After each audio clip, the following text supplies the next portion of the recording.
Good day to all. Behind this image is example of a child labor. I'll start the talk with a story. I have a friend named James. When we are young, I can see that James is very sad because he cannot have the same privileges as ours. We tend to go to school, play, and have fun. But he can't because he has a job to do.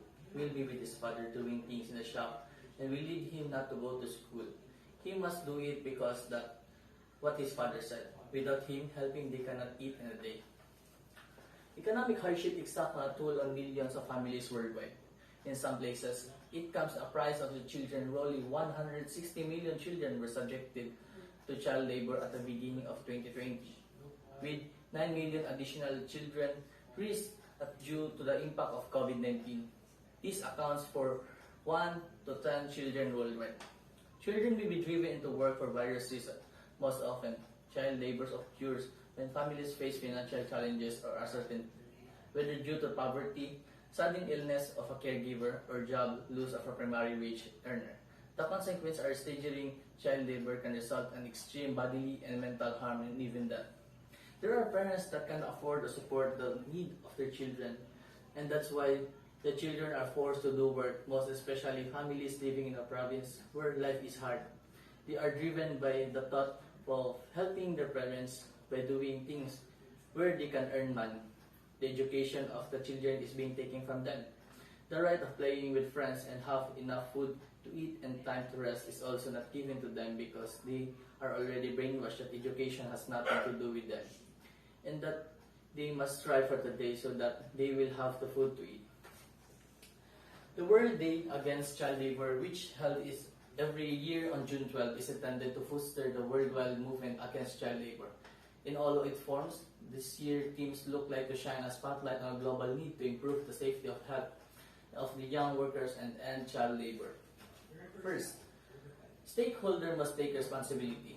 Children do not work because they want to, and parents would ideally much rather see their children receive an educational. Child labor is also socially accepted. When people see no other option but to send their children to work, government must abide by internationally accepted agreements.